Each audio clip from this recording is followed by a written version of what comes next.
Hi everyone, welcome back to the channel. Today we're getting into 4 true terrifying snowstorm and winter camping horror stories. Get comfortable. Alright, let's get into tonight's stories. I was 21 when this happened. Me and my best friend had planned a winter camping trip in the mountains. We both loved camping, and we thought spending a few days in the forest during winter would be a great adventure. At least that's what we thought. Before that night happened, the drive to the mountains took almost 6 hours. As we got farther away from the city, the roads became smaller and quieter. Soon, there were no houses, no streetlights, just endless trees covered in snow. By the time we reached the forest area, it was around noon. Snow had already started falling, and the sky looked heavy and gray like a big storm was coming. We found a quiet clearing between tall pine trees where people sometimes camp. It was far from the main road, which is exactly what we wanted. We parked our car nearby and began setting up our winter camping gear. The cold air made our fingers numb while we worked. We set up the tent, cleared some snow, and made a small fire area with stones. It took some time, but once everything was ready, the place actually felt peaceful. The forest was silent except for the soft sound of snow falling through the trees. We spent the afternoon just relaxing, talking, and cooking simple food. Nothing unusual happened. The snow slowly got heavier as evening came, and the wind started moving stronger through the forest. By night, the storm had really started. Snow was falling fast now, and the wind pushed it through the trees in long white waves. We stayed close to the fire for a while, warming our hands and watching the flames move. Later, we went inside the tent to get out of the wind. We turned on a small lantern and started listening to a football game on my phone. The signal was weak, but it worked enough. We had brought a few beers with us, so we drank slowly while listening and talking. It was just a normal night. Then suddenly, we both heard something. It came from somewhere outside the tent. It sounded like a man coughing, not an animal, not the wind, a real human cough. Both of us stopped talking immediately. We looked at each other. "Did you hear that?" my friend asked quietly. "Yeah, I heard it," I said. The sound had come from somewhere near our campsite, maybe just beyond the trees. For a moment we both stayed silent, listening carefully, but after that there was nothing. Only the wind and the snowstorm moving through the forest. "There's no way someone is out here," my friend said after a few seconds. "Not in this weather." He was probably right. We hadn't seen any other cars or people for miles. Still, the sound had been so clear, it made my stomach feel uneasy. I slowly unzipped the tent and looked outside. The fire had almost died down, glowing softly in the snow. Beyond that, the forest was dark and full of blowing snow. No person, no movement, just trees and darkness. I zipped the tent again. "Probably the wind doing something weird," I said. We both laughed a little and joked that maybe the beers were already making us imagine things. After a few minutes, we forgot about it. Eventually, the storm got even stronger and the temperature dropped a lot. We decided to sleep before the cold got worse. We turned off the lantern and laid down inside our sleeping bags. The wind kept pushing against the tent walls, making the fabric shake softly. Snow hit the outside of the tent like tiny taps. After a while, I fell asleep. I don't know how long I slept, but suddenly I heard my friend whispering my name. "Hey, wake up." I opened my eyes slowly. It was dark inside the tent. My friend was sitting up, looking toward the tent entrance. "You just went outside?" he asked quietly. I frowned, still half asleep. "What? No. I swear I heard the zipper open," he said. "I thought you went out." I shook my head. "No, I've been sleeping." He leaned forward and touched the tent zipper. It was fully closed. For a moment, neither of us spoke. "Maybe I imagined it," he said finally. "Yeah," I replied. "The wind is loud. It probably sounded like that." He nodded, though he still looked a little uneasy, then laid back down. I closed my eyes again, but now I wasn't really sleepy anymore. The forest suddenly felt different. The wind outside sounded harsher. The trees creaked as they moved in the storm. Every little sound felt strange now. I stayed like that for maybe 20 minutes, just listening. Then I suddenly opened my eyes and sat up. And the moment I looked toward the tent entrance, my heart jumped. The zipper was slightly open. Just a small gap, Cold air was blowing inside through the opening. I froze, because when my friend checked it earlier, it was completely closed. Slowly, I crawled toward the opening and looked outside. At first, I could only see darkness and snow blowing through the trees. Then I noticed something else, marks in the snow around our camp. Large dents in the fresh snow, like something heavy had been moving around the outside of our campsite. Before I could think about it longer, something slammed hard against the side of the tent. I jumped back instantly. My friend sat up in panic. "What was that?" "I don't know," I said, my voice shaking. Then it happened again. Toot! Something hit the tent from outside, hard enough to shake the poles. It wasn't scratching like an animal trying to get food. It was hitting the tent, like someone was striking it with their body or hands. The sound moved along the side of the tent. Two. We didn't dare open it. The storm was raging outside, and the forest was completely dark. Whatever was out there was moving around us, hitting the tent again and again. This went on for hours. Sometimes it would stop for a few minutes. Then suddenly, another hit from a different side. Neither of us slept for the rest of the night. We just sat there in silence, holding our knives and listening to whatever was walking around our camp in the snowstorm. Finally, just before sunrise, the sound stopped completely. When the sky slowly began turning gray and the storm became weaker, we gathered the courage to look outside. We stepped out carefully. Fresh snow covered everything, but all around our campsite there were deep marks in the snow where something had been moving during the night. The tent itself had several large dents and stretched marks in the fabric where it had been hit. But the strangest part was this: the marks didn't look like animal tracks, and they didn't look like normal human footprints either.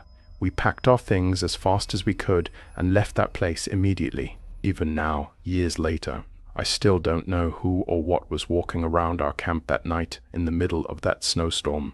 But one thing felt very clear: whatever was out there didn't want us camping in that forest.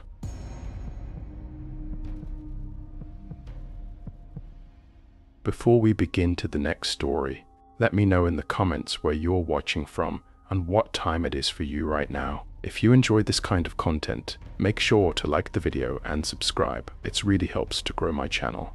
Alright, my name is Daniel, and this happened last winter when I was 32. Me and my girlfriend Lena had this little tradition we stuck to every year. Twice a year we'd disappear into the San Juan Mountains in southwest Colorado for a few days of camping. One trip in summer when everything smelled like pine and warm dirt, and another in winter because Lena absolutely loved the snow. Winter camping out there always felt peaceful to her. To me, it felt a little too quiet sometimes, but seeing how happy it made her was enough reason to go.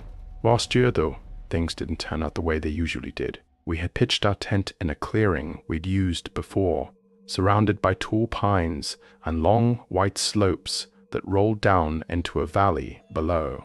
The first night was calm. Snow drifted down slowly, almost lazily, and the wind barely moved. It felt like being inside a snow globe, but the next morning it was still snowing, and the morning after that, then the day after. By the fourth day, the storm hadn't stopped once. At first, it was kind of magical. The forest grew quieter with each inch of snow. Branches sagged under the weight, and every sound was muffled like the world had been wrapped in blankets. But by day 5, the magic had worn off. Avalanches had started coming down on the surrounding slopes. Not one or two, either several throughout the day. We'd hear the deep cracking sound first, like distant thunder splitting apart.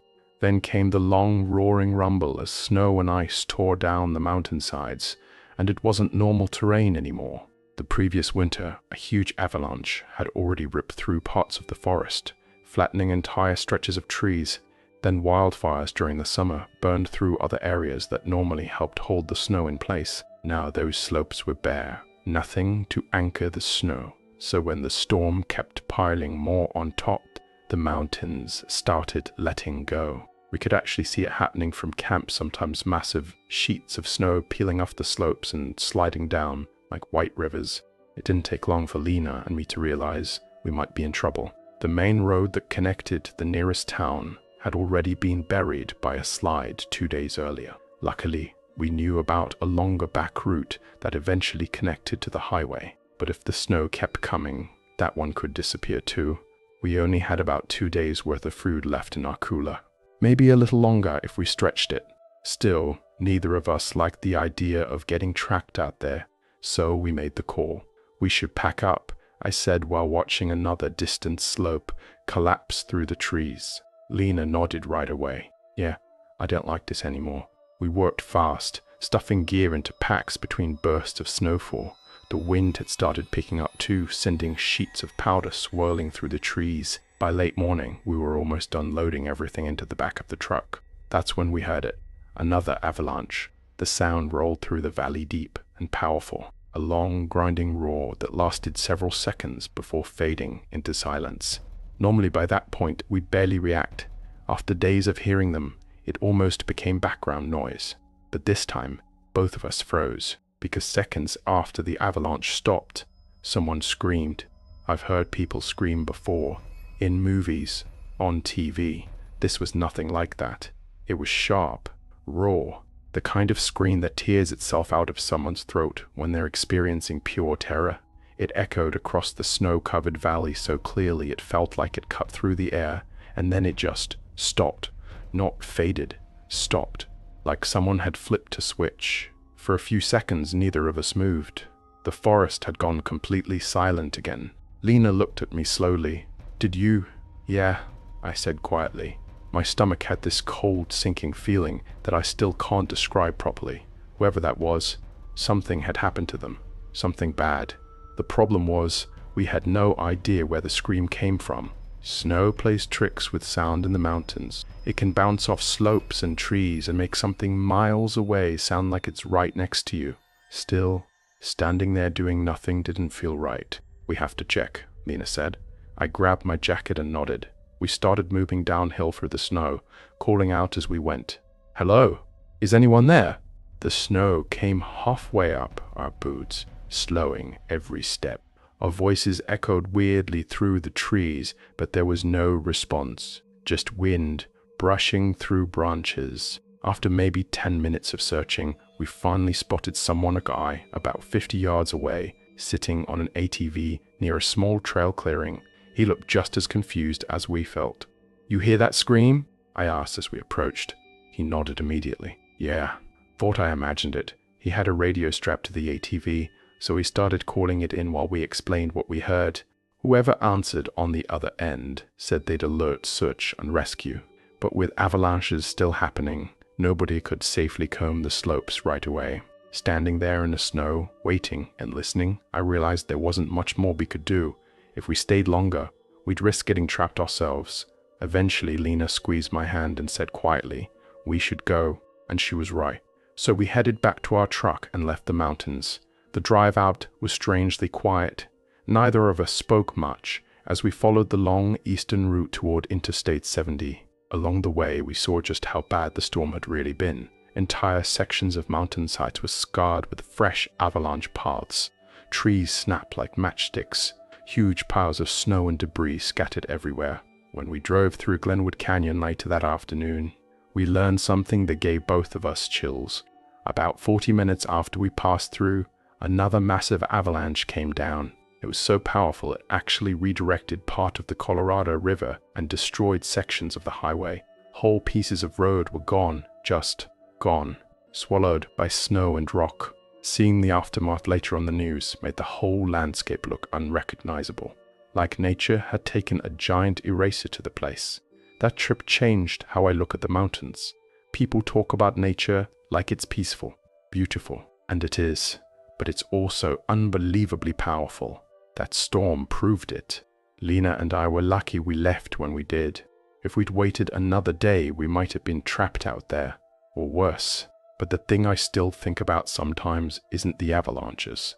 It's that scream. Every once in a while it pops back into my head when things get quiet, sharp, terrified, echoing across the valley, and then suddenly gone.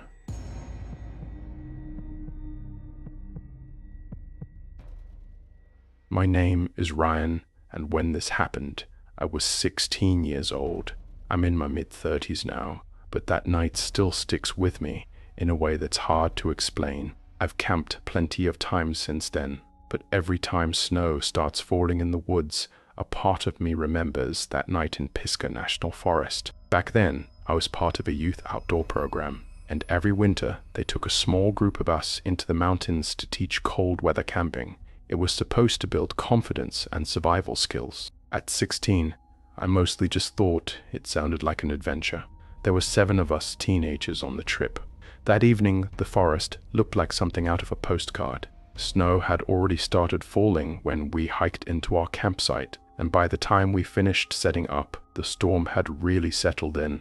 Thick flakes drifted down through the tall pines, covering everything in soft white layers. The wind pushed through the trees in long, slow breaths that made the branches creak overhead. The world felt quiet. Too quiet. Most of the guys brought small winter tents or proper hammock tarps to block the wind and snow. I didn't. It was my first time sleeping in a hammock, and I hadn't bought a rain tarp yet. At the time, I didn't think much of it. I had a huge winter sleeping bag, and I figured that would be enough. So there I was, hanging between 2 trees, completely exposed to the snowstorm above me. Our backpacks were tucked underneath our hammocks, partly buried in the snow to keep them from blowing around. That's when one of the guys, Evan, made a decision that would come back to haunt us. He pulled a chocolate bar out of his pocket while we were settling in. Someone joked about bears, and he laughed it off. "Relax," he said, shoving the chocolate back into his pack. "Chocolate barely smells." His backpack ended up sitting right next to mine under our hammocks. None of us really thought about it after that. By the time everyone crawled into their sleeping bags, the snowstorm had fully taken over the mountain. The wind moved through the forest in steady gusts, and every so often, heavy clumps of snow would fall from the branches above, with soft, muffled thuds. I remember staring up through the darkness, watching snowflakes drift down past the hammock, before eventually falling asleep. Sometime around midnight, something woke me. At first, I didn't know what it was. The storm was still going, wind whispering through the trees, snow pattering lightly against my sleeping bag. For a few seconds, I just lay there, half asleep, trying to figure out why I was awake. Then I felt it. A small bump under my hammock. The hammock shifted slightly. I frowned and kept my eyes closed, assuming someone nearby was digging around in their backpack. A few seconds later, it happened again. Another nudge. This time the pack underneath me moved enough that the hammock swayed gently from side to side. Still groggy, I mumbled quietly into the cold air. "Hey, what are you doing?" No one answered. The snow continued falling around us. Then the movement happened again. Except this time, it didn't feel like someone kneeling in the snow. It felt heavier. The pack beneath me shifted with a slow, deliberate push. The side of my hammock brushed against something solid. I opened my eyes. The forest was dark, except for faint snow light reflecting off the ground. Then I heard it, a deep, wet sniffing sound, right below me. My brain took a few seconds to catch up with what my ears were hearing. Another sniff. Snow crunching. Something large, moving slowly beneath my hammock. Every muscle in my body locked up. Very slowly, I turned my head and looked over the edge of the hammock. At first, all I could see was a dark shape in the snow. Then it shifted. A thick back covered in black fur, dusted with white flakes. My stomach dropped instantly. A black bear had wandered straight into our campsite. It wasn't huge, probably a young one, but it was still only a couple feet away from me. Its head was buried in the snow, sniffing and pawing around the backpacks. Every time it moved, its back bumped lightly against the side of my hammock. The fabric pressed against my sleeping bag. I could feel the animal through the thin material. My heart was pounding so hard, I thought it might wake everyone up. I didn't move. I barely even breathed. The bear nudged one of the backpacks with its nose. It pawed at the snow, digging around exactly where Evan's pack was buried. Then something happened that made my blood run cold. The hammock must have moved slightly when the bear brushed against it. Because the bear noticed, it lifted its head. For a moment, it just stood there beneath me. Then, slowly, it raised one massive paw. The movement reminded me of a cat batting at a toy. Except this toy was the hammock I was lying in. The paw swung upward. Smack! The entire hammock jerked violently sideways. I swung several feet through the air as the rope stretched tight between the trees. In that instant, pure panic took over. I screamed, not a controlled yell, an all-out terrified scream. Beer! The quiet winter forest exploded into chaos. Hammocks started swinging as everyone woke up. What happened? Ryan! There's a bear. Flashlights flicked on one by one, cutting sharp beams through the falling snow. The bear jumped back a step, startled by the sudden noise. Then the shouting started. Guys scrambled out of their sleeping bags, grabbing sticks and rocks from the frozen ground. Someone threw a rock that smacked into the snow near the bear's feet. Another guy started yelling at the top of his lungs. "Hey, get out of here!" More rocks followed. The storm carried our voices through the trees. For a tense moment, the bear stood there, its dark shape barely visible in the swirling snow. Its breath puffed in the freezing air. Then it turned. With a sudden burst of movement, it crashed through the brush and disappeared into the dark woods beyond the campsite. Just like that, it was gone. The forest slowly went quiet again. Only the wind and falling snow remained. I was still swinging in my hammock, my whole body shaking. Eventually, someone grabbed the rope and steadied me so I could climb down. When we dug the backpacks out of the snow, the problem was obvious. Evan's chocolate wrapper was torn open. Our counselor gave him a serious lecture the next morning about food safety in bear country. But honestly, none of us cared much about the punishment. We were all just standing there, thinking the same thing.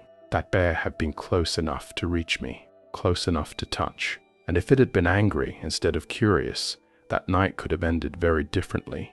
I didn't sleep the rest of the night. Every gust of wind, every creaking tree branch, every falling clump of snow made my heart jump. And ever since then, I've followed two rules whenever I camp in the mountains. Never keep food anywhere near where you sleep, and never hang in a hammock during a snowstorm without proper shelter, because being suspended in the dark while something big moves beneath you is a feeling you never forget.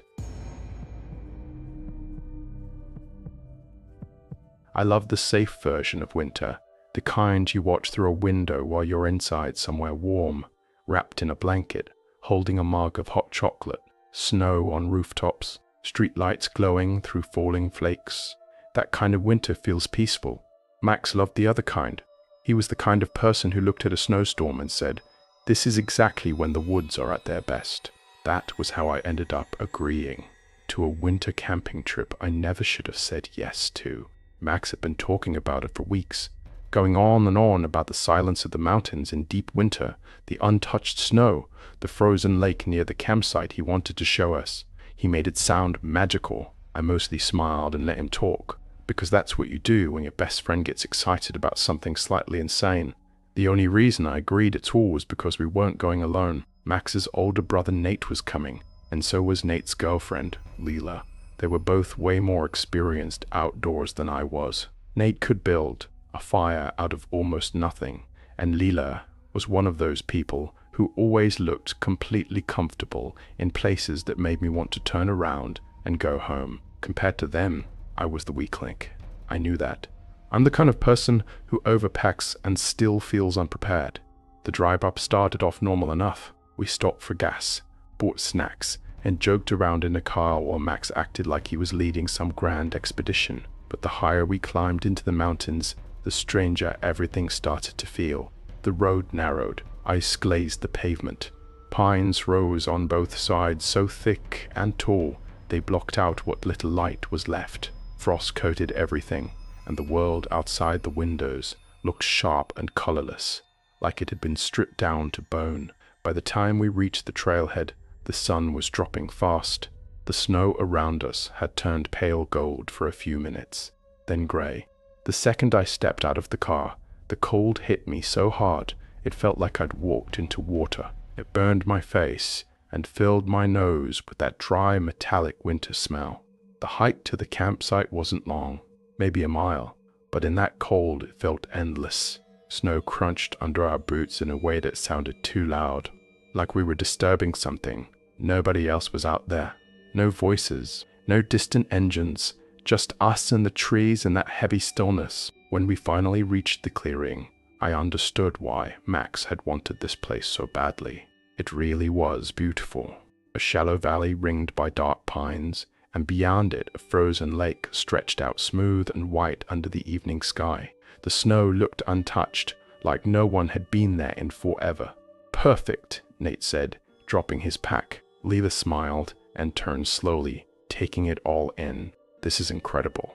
I said something like, "Yeah, it's really pretty," but even to me it sounded weak.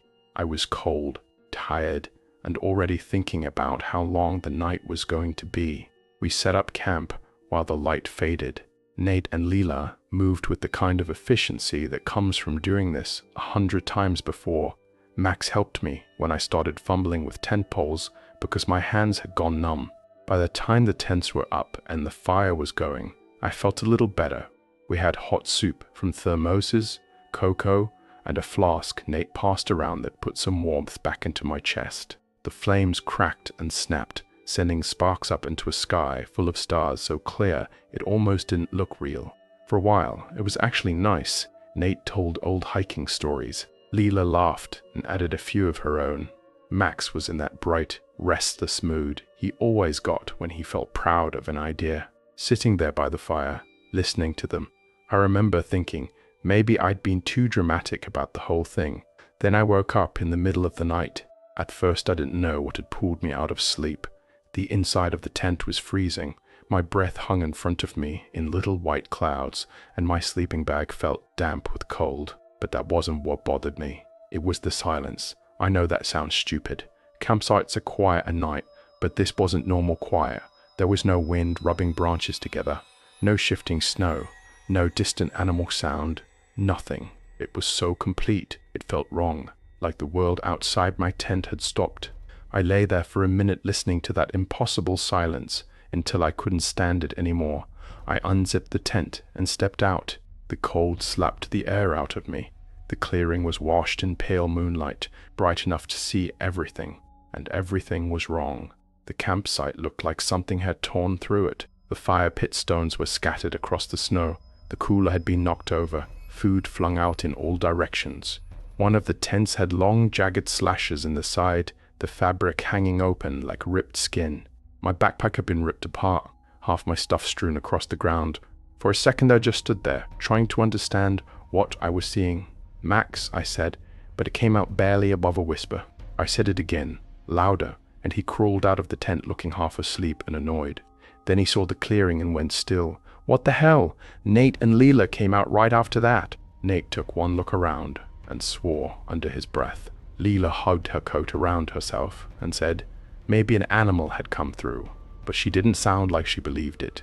Nate immediately shook his head. No bear would be up here this time of year, and wolves don't do this.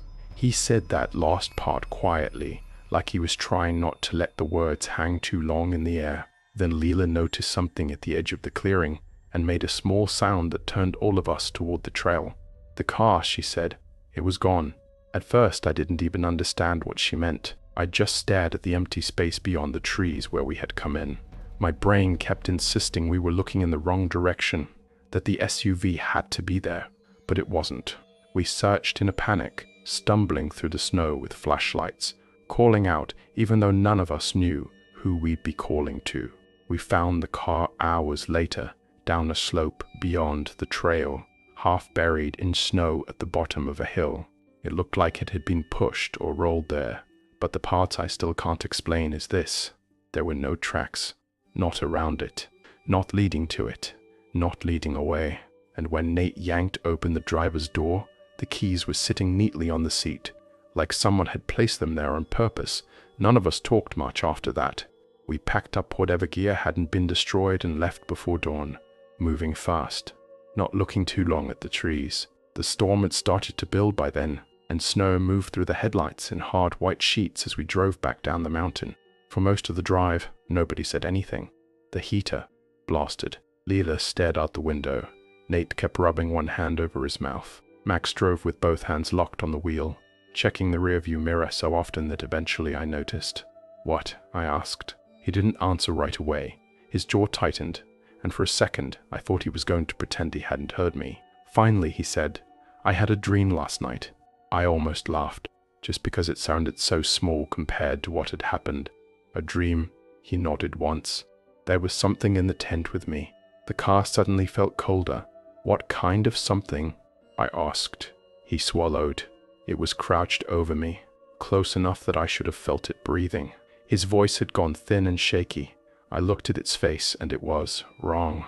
Like there should have been features there, but there weren't. Not really. Just this smooth, pale shape with dark places where things should have been, like a face that had been badly erased.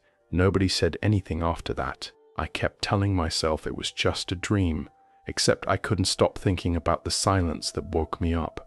The destroyed camp, the missing car, the keys laid carefully on the seat. We never talked about that trip again. Not properly. Over time, life moved on the way it always does. We all drifted into jobs, relationships, different cities, but every winter, especially on nights when the wind presses hard against my windows, I think about that clearing and the moonlight on the torn tent. And I think about what Max said was leaning over him in the dark. The part that still gets to me isn't the dream. It's this.